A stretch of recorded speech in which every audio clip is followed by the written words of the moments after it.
নমস্কার, আমরা Bengali travelogue পরিবারের তরফ থেকে আপনাদের সকলকে স্বাগত জানাই আমাদের চ্যানেলের আরও একটি নতুন পর্ব দেখার জন্য।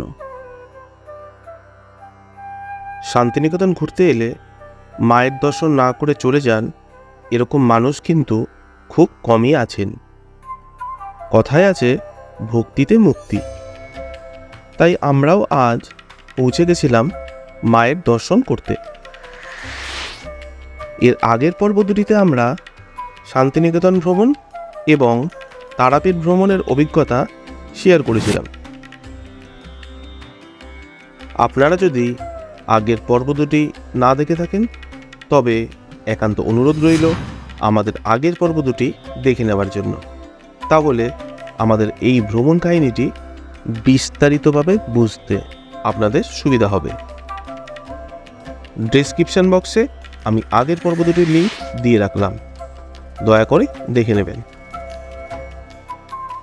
আজ এই পর্বে থাকবে কঙ্কালীতলা মন্দির দর্শনের অভিজ্ঞতা।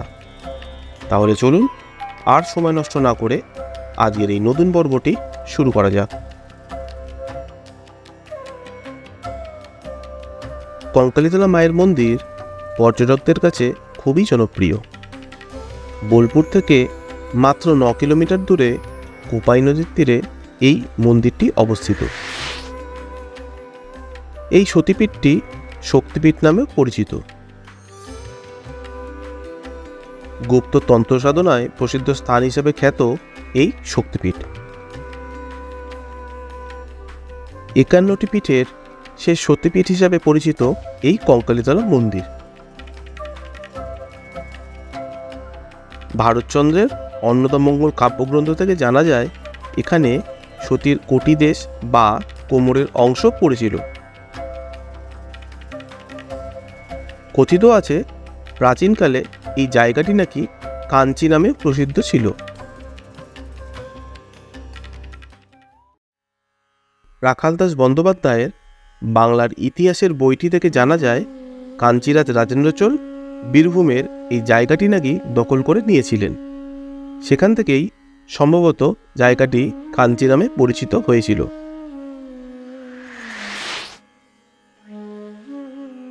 মায়ের মন্দিরের প্রবেশদ্বারের বাইরেই আপনারা কিন্তু অনেক ছোট বড় ডালার দোকান পেয়ে যাবেন, যেখান থেকে আপনারা বিভিন্ন দামের ডালা এবং পুজোর সামগ্রী সংগ্রহ করতে পারেন। এখানে আগে খোলা বেদিতে দেবীর পুজো করা হতো। বর্তমানে মন্দির প্রতিষ্ঠা হলেও দেবীর কিন্তু কোনো মূর্তি নেই। কঙ্কালীতলা সতীপীঠে দেবীর মূর্তি পূজার পরিবর্তে দেবীর বড় বাঁধানো ছবিতে পুজো করা হয়।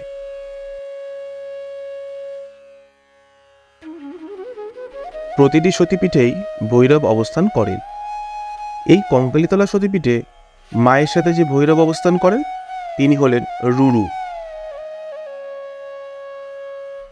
মন্দিরটি সকাল 7টার সময় খোলা হয় এবং রাত 9টার সময় বন্ধ করা হয়।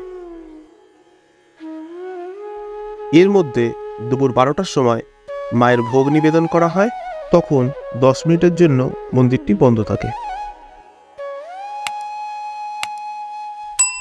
পৌষ সংক্রান্তি এবং কৌশিকী অমাবস্যাতে এখানে খুব বড় করে দেবীর পুজো হয়।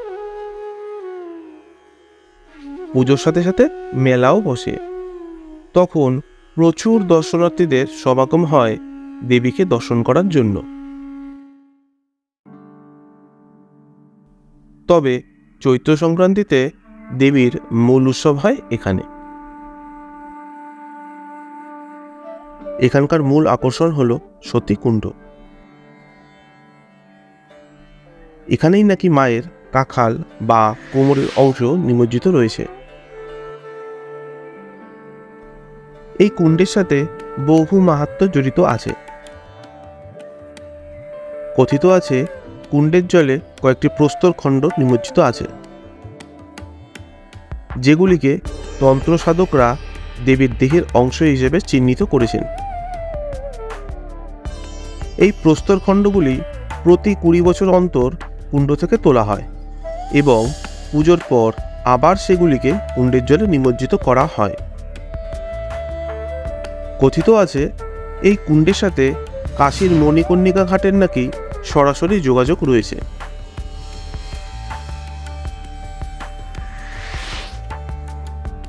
মন্দির প্রাঙ্গণে বাউল সাধকদের বাঁশির সুর আপনার মনকে শান্তির আবেশে ভরিয়ে দেবে।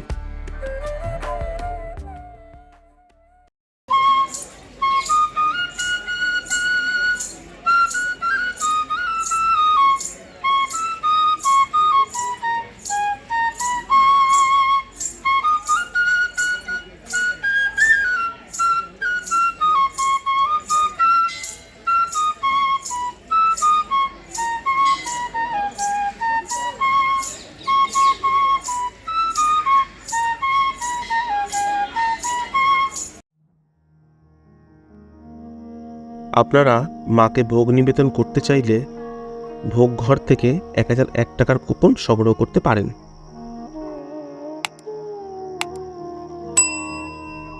বেলা 12টার সময় মাকে ভোগ নিবেদন করা হয়। সেই সময় আপনারা মায়ের সামনে অঞ্জলিও দিতে পারবেন। পুজো শেষ হলে আপনাকে ভোগের থালা মাথায় নিয়ে পুরোহিতের সাথে কুণ্ডের দিকে যেতে হবে। সেই সময় আপনারা নিজের হাতে কুণ্ডের জলে মাকে ভোগ নিবেদন করতে পারবেন। কথিত আছে এই কুণ্ডের জলে ভোগ নিবেদন না করলে নাকি মায়ের পুজো সম্পন্ন হয় না। আপনারা যদি মায়ের ভোগ গ্রহণ করতে চান তাহলে মন্দির চত্বর থেকে 51 টাকার কুপন সংগ্রহ করতে পারেন। ভোগ গ্রহণ শুরু হয় বেলা 1টা থেকে। ভোগের মধ্যে কোন কোন পদ থাকে সেগুলি আমরা ভিডিওর আকারে উপস্থাপনা করলাম। এই কঙ্কালীতলা মন্দিরের পাশ দিয়েই বয়ে গেছে আমাদের সকলের পরিচিত কোপাই নদী।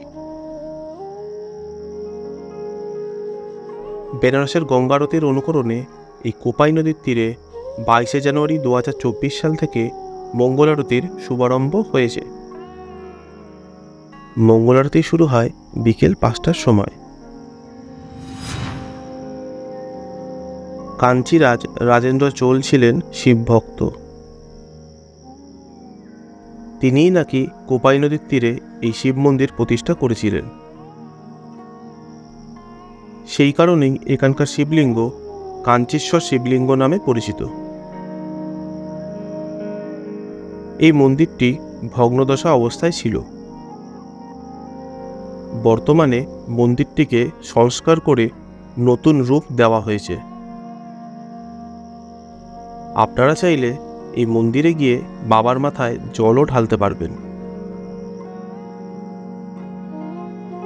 এবার টোটো ভাড়া সম্পর্কিত কিছু তথ্য আপনাদের সামনে তুলে ধরব। আমাদের হোটেল থেকে কঙ্কালীতলা মন্দির অবধি যাতায়াত ভাড়া পড়েছিল 400 টাকা। তবে এই টোটো ভাড়া কিন্তু সিজন হিসেবে চেঞ্জ হয়। তাই দরদাম অতি অবশ্যই করবেন।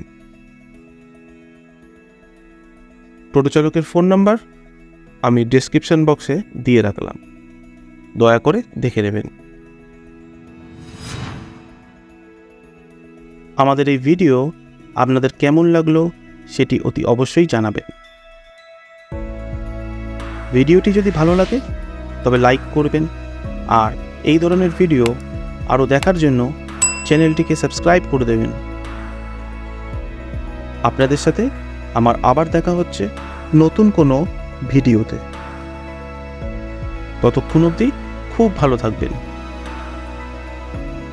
অনেক ধন্যবাদ আপনাদেরকে আমাদেরকে এই মূল্যবান সময় দেওয়ার জন্য।